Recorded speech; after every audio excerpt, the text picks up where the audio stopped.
Hi, magandang gabi sa inyong lahat. Nagbabalik na naman po si Master Jupiter Legaspi, ang inyong Sapada Master. At ngayon mga kaibigan, ituturo ko sa inyo ang aking sariling version sa pagdepensa laban sa suntok. At sana'y subukan nyo ito. So, ito ay tinatawag na Kwansaw. Okay? Ang Kwansaw ay kombinasyon ng bungsaw at tansaw, or ang tansaw pwede rin gagamitan ng paksaw. Okay?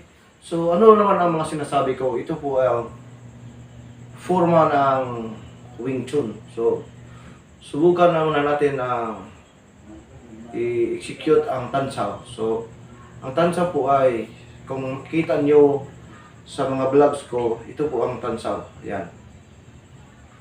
So, ang isang kamay po sa tagiliran. Magsimula po tayo dito. Ayan. Subukan natin magbilang sa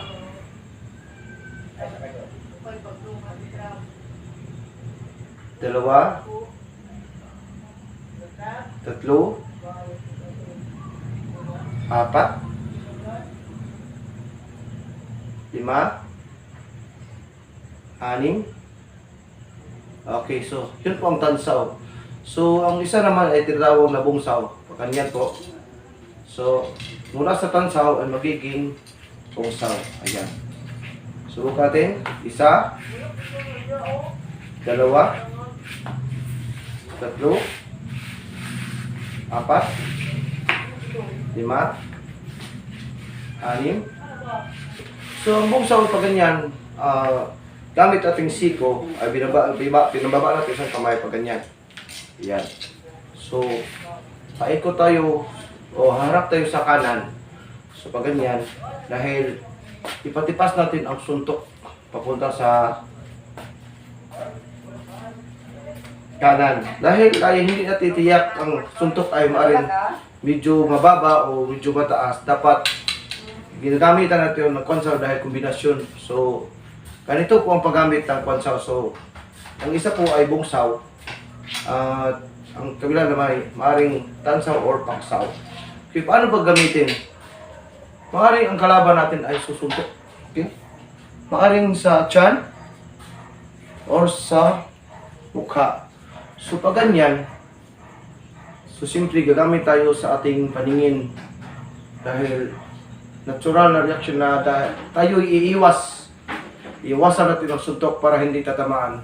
Ang first option po ay maaari tayong mag-weaving. Ano bang weaving?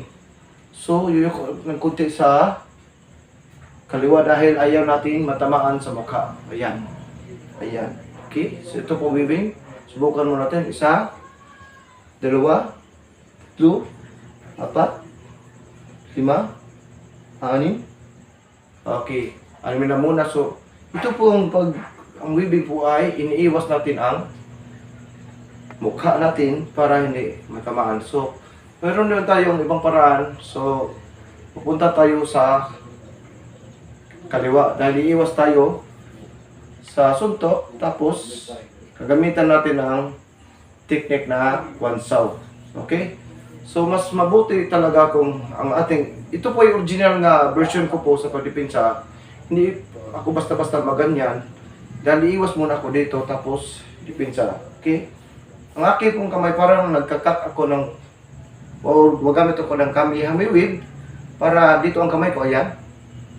Tapos, ikot ang aking katawan. So, ang aking unti-unting ikot dito, so, pag ganyan, tapos, dapat dito talagang dalawa kong kamay, tapos mayroon dapat center line. Okay? So, nakaposisyon ng kamay ko, dapat may center line, para kapag may pagkataon na babaliktad ang atake, madali mo kagad ma-reverse. Okay? Pwede kang mag-reverse kung gugustuhin. So, focus muna tayo sa kwansaw. So, subukan natin. So, punta tayo dito, tapos pinsa, ayan. So, dapat nasa center. Subukan natin. Handa na kayo? So, isa. Yan, putang kamay dito, yan. Yan. Ito po ay kwansaw or rotating hands. Anong tawag dito? Rotating hands. So ito po ay Wing Chun form na sarili kong version, Jupiter style. Okay, subukan natin. Isa, dalawa, tatlo, apat, lima, anim. Okay, so ang mangyari po kapag papalabas po ang suntok ng kalaban ng kaibigan, tayo po ay iikot o yan. May pagkakataon, maaari tayong salubungin natin ang suntok. Okay? Maaari tayong natin higupin at maaaring samantalahin natin na atakihin natin ang kamay para pabalik. Okay? So, dalawang option po ito mga kaibigan. Maaaring higupin natin, maaari tayong salubungin. Okay? So, ganyan na po. So, dapat sabay iwas kung maaari. Sabay weaving, ayan. So, weaving, depensa, ayan. Subukan natin, kwansa with weaving, ayan. Ayan. Subukan natin, isa, dalawa, tatlo, apat, lima, anim. Pag ganyan mga kaibigan, maaaring pag depensa mo dito ay munti ka na kang matamaan pag ganyan. Medyo mahirapan ka sa pagdepensa dito. Maaari mong ang kalaban ay hinila ang kamay. Okay, hinila ang kamay. Papasok dito. So, expose yung kapag ganyan dahil ang kamay natin ay dito.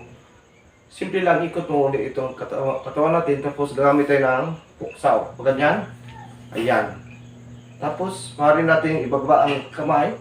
Tapos, atake. Ayan. So, sa ating concern naman, paano ba naman tayo mag-counter-attack? Pag ganyan natin, pagdepensa, so, itong kamay natin, maaaring ibababa natin ang suntok ng kalaban at dito naman itaras natin itong kaliwa tapos gagamit tayo ng back fist. Okay? Paano nga ba? Pag ganyan, one saw, bababa natin ang kanan, itaas ang kaliwa tapos back fist. Exercise tayo. Subukan natin. Isa. So, dapat abanti tayo. Okay? Isa. Dalawa. Tatlo. Apat.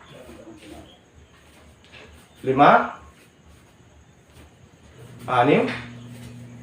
Yan. Anim lang muna. So, reverse tayo. So, maaaring ang kaliwa ay nakamay ginamit ng kalaban. Sabay iwas dito, tapos dapat dito ang kamay kong dalawang kamay. Puta parang gamit tayo ng kami humiwid. Ayan. Tapos, pansaw. Tapos, ito naman natin ibababa. Ang kaliwa, tapos itas ang kanan. Abanti at mag-back fist. Subukan natin.